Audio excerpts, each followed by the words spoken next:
Great theme for today. Trust in the Lord.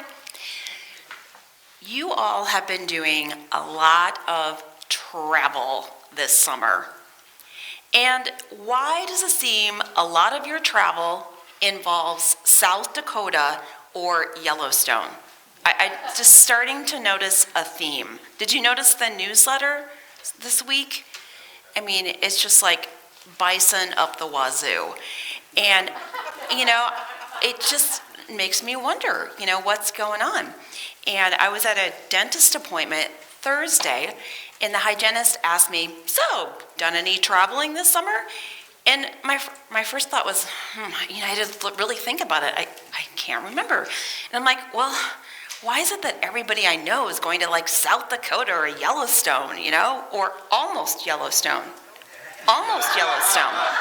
So, what's up with that? And then, got my teeth cleaned, blah, blah, blah, I can't communicate. End of the teeth cleaning, so I said to the hygienist, so have you done any traveling this summer? She said, actually, we went to Yellowstone. I'm like a magnet for those people, for you people. So anyway, travel is on my mind, and so I have a question for everybody today. So, A or B? A or B? When you set about, it could even be your day, but I'll say when you set about a trip or your day, do you like to A, have it pretty well planned out, or B, would you rather have a general arc of what you're doing and then see what happens? All right, for travel. So A is a little more planned out, figured out, scheduled. B is a little bit more open. So there is no right answer. Be honest. Who's more of an A? A. A, okay, we've got the A. Let's have, a schedule here, right? That's the A people. Okay? B, yeah, there's a goal there. How many? Golly, it's kind of divided, and I think you guys are either married to each other or live with each other or definitely travel with each other, I bet. That's really remarkable. It is kind of a mix. It is kind of a mix. How very interesting. Well, I bring that up because the story today in 1 Samuel 9 is a bit of a road trip story. So the road trip begins with, the donkeys. The donkeys have run off, and that triggers the road trip, right? So Kish, the father of Saul, enlists Saul and says, Saul, you grab a boy, one of the helpers. So it's a buddy story too. And you go chasing after those stray donkeys. And I kept imagining that first generation or those first generations of people who heard this story, and they must have thought, it's a donkey story. It's a stray donkey story. I think associated with a donkey story for those times, or a stray donkey story, it'd be kind of like us if you said, I got to tell you about my cat. Everyone's like, her cat. Ren, Charlene's cat, is up to something today. Or we have Marcia O'Gorman, maybe she has a goat story. What are the goats doing? Or if you have a toddler, tell me your toddler story. Or even rain. Well, there's sudden rain. Did anybody experience unexpected rain anytime in the past month? And, your unexpected rain story. I didn't have an umbrella. Or, I had to do this. And So I think in the ancient world, a donkey story had that vibe. It's a donkey story, those crazy donkeys. It's a stray donkey story. Where's it gonna go? So in this stray donkey story, Okay, the two set out to look for the stray donkeys, right? So is it going to be a quick find or not in this donkey story? It's not. It takes a while. And so in this donkey story, it's kind of funny. Our two heroes go here and there, hither and thither, up and down, looking for those darn donkeys. Where are they? Where are they? You know, I even decided to look up this chapter and the next two chapters, where are they? Where is this taking place? There are a lot of place names thrown out in these three chapters. And, I kind of map quested it. You know what? A lot of the places just don't exist. I think the technical term for some of the place names is, you ready for this technical term? Gibberish. It's like one of the locations, and Kay, maybe you noticed this, was like shilly-shally and shmoo. It's just words. Because this is an adventure story. They're going here and there. Will we find the donkeys? Will we find the donkeys? What will we do? And then enough time passes that Saul says to the boy, you know what? We've been out long enough that Dad's going to start worrying about us and not so much the donkeys. So I just thought that was part of the plot. I didn't really think much about it. But actually later in the story, it literally says how long they had been out. Did anybody else catch that detail? I didn't catch it till very late in study. 3 days? Yeah, 3 days. So that is something. They were out 3 days looking for stray donkeys. So that's quite a long time to be away. So Saul is ready to turn around and head back home when the boy says, you know what? We're near Zuph, a place that is not in my Bible dictionary. It must be the name of some other place. Anyway, they're in Zuph, or the land of Zuph. There they are. And the boy, he kind of reminds me of a book I heard about this week. I think it's called 531 Nebraska. Did you see it was in the newspaper? Somebody wrote a book about their going to every single city or municipality in Nebraska. So this boy is kind of like that. He knows his places. And so he knew Zuph. Well, you know what? In Zuph, there is a seer. So this is kind of a woo moment. If you're kind of like a seer, what's with the seer? I think that's intentional.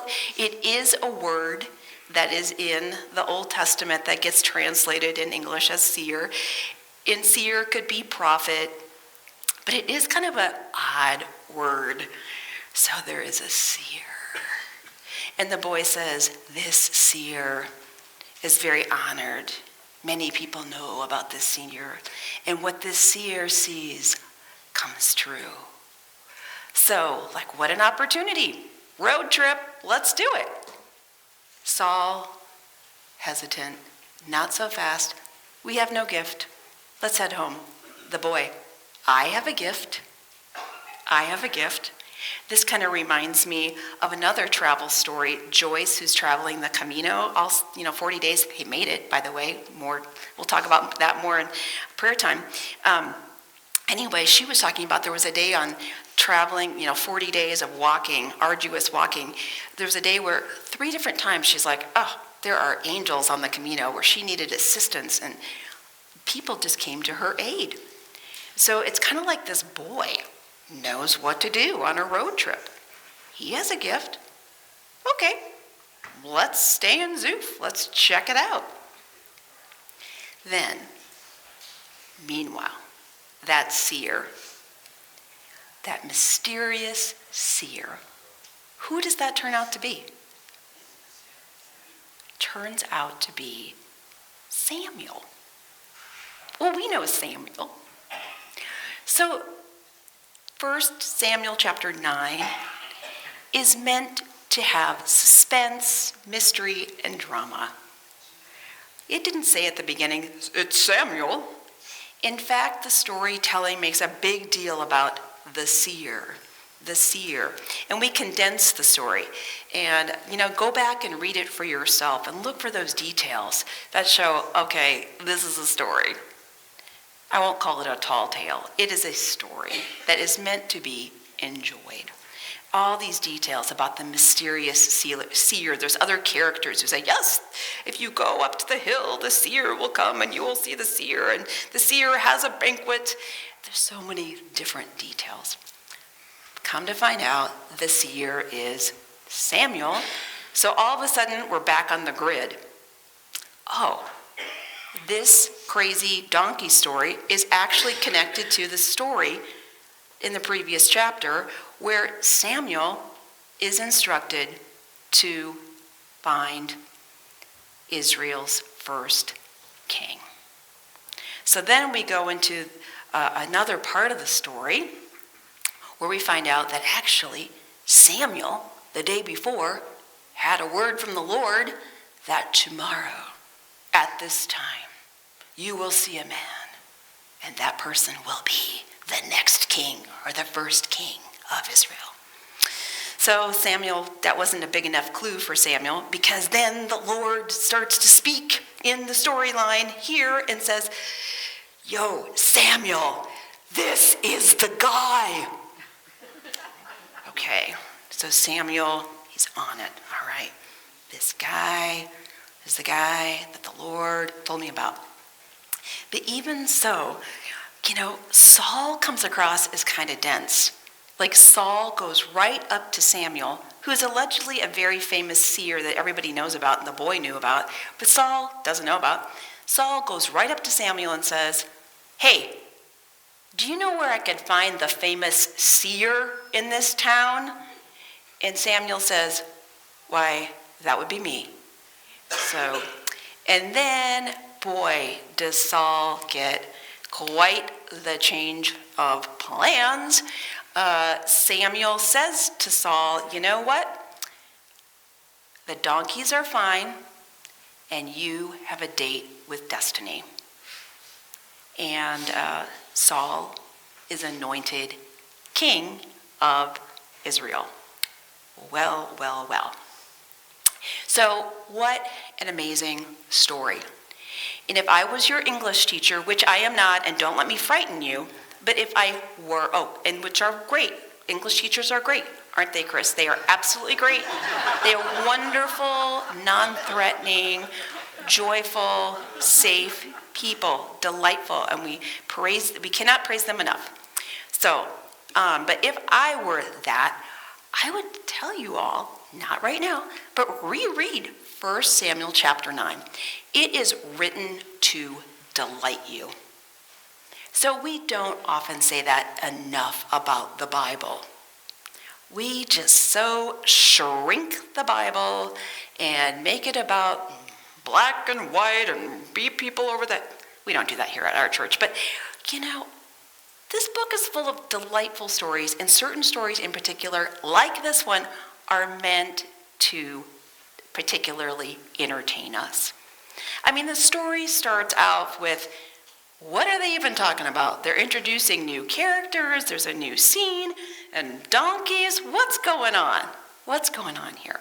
So, reread the story and notice the detail, the funny things, and the mystery and suspense and crazy things that happen. Again, what starts out as we're chasing the donkeys turns out to be, this is how the first king of Israel is found. So, amazing story. I mean, enjoy, toward the end of the chapter, at the banquet that Samuel holds up in the shrine, there's a cook. I mean, there's all these characters. There's a cook, and we even pictured at Bible study that Saul gets his first giant leg of lamb, maybe the first time in his life. He's got the biggest plate of food. So, joyful, fun story. What else could be going on in this story? Something that comes to me is God happens when we are making other plans. God happens when we are making other plans. So did Saul and the boy find the donkeys? Did they find them? They did not. The donkeys were found, but were they found by were they found by Saul and the boy? No. The goal was Saul and the boy struck out to find the donkeys. And what happened to the donkeys? On their own, mysteriously, and Samuel reveals it to him, the donkeys are home safe and sound. So that just makes me think mysterious forces are at work. And I'm not counseling you to be irresponsible, but maybe hold on loosely to life. Hold on loosely to life. Those donkeys got taken care of by some other mysterious force. God happens when we are making other plans. What an amazing, funky story. Going out on a road trip ends up being how the first king of Israel gets discovered. I'd like you to think now about your life and incidences where God might have happened when you were making other plans. Has that happened to you? I ask that sincerely. I might even pause a little bit to see if that prompt loosens up something in your mind. And I'm fully aware that sometimes when we start out on plan A, a plan B comes up that is rather unpleasant. And that is a true thing. But what I'm going to talk about later even addresses that. But for right now, I want to hear, do you have any stories where you had a certain arc of plan A and God happened when you were making other plans? Does anybody have a story like that? Like something good? Something a better plan? Anyone have any tales like that at all? I thought Larry Scott had one. With your daughter? With her job? Yeah. So his daughter it's a longer story, but looking for a job and got a better one. And that doesn't always happen. Anybody else think of any little thing you were on plan A and the divine travel agent maybe gave you a plan B? Yeah, I've had more time to think about it. One little incident for me, maybe I've told this story before, I was going to stay in and study and work on my senior thesis, and my friends, my evil friends, pried me loose from my sober night of study out to go to the Twin Cities and out dancing, and that's where I met Jeff. I think these things happen. That's kind of a big one.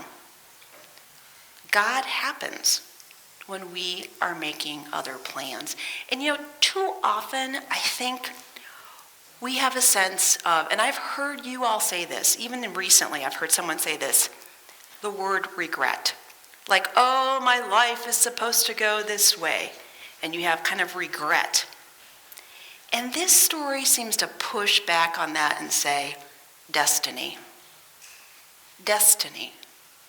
God has you covered. Stop beating up on yourself and your journey and your plan, because God happens when we are making other plans. God is our destiny. God is our destination, no matter what.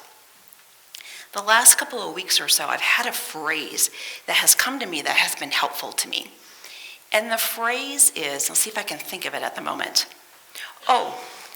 It's a phrase that helps me have a mindset for how I might approach something, whether it's meditation or vacation or work or anything. Because you can go on vacation and be you could even have a day off and be in a crabby mood. Does that happen to you? Right?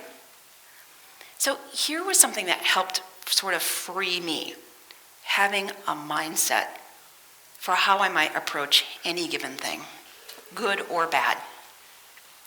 Having an expectation that I will be healed. Healing is my destiny. Now, it doesn't mean that instant, miraculous, I'm healing, I'm cured, miracle. Having an expectation that I will be healed is me saying, my destination is in God, the best travel agent there is. That is my destination, and my destination, I want to have that framework. My destination, I expect to be healed. The healing might not be my plan A, but I will be healed. And I might not see it happening, but I will be healed. God is at work. Donkeys get found. Things happen. God happens when I'm making plans.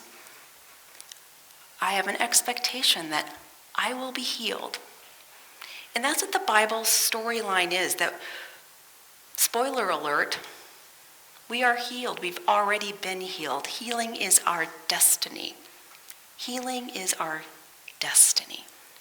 And can I trust God's plan? Do I trust that God is a God of healing and justice and refuge? Can I trust my divine travel agent? Can I say, thank you, divine travel agent? Can I say, amor fati? Amor fati is Latin for, I love my destiny. And my destiny might not be too great sometimes, but I trust my divine travel agent, and I say, I'm along for the ride. I'm along for the ride, divine travel agent. I trust in you. So if you or someone else tells you that your life is a mess, or life in general is just a big, wild goose chase, you think of 1 Samuel 9 and say, nope, it's a wild donkey chase. And I'm on board. To God be the glory. Amen.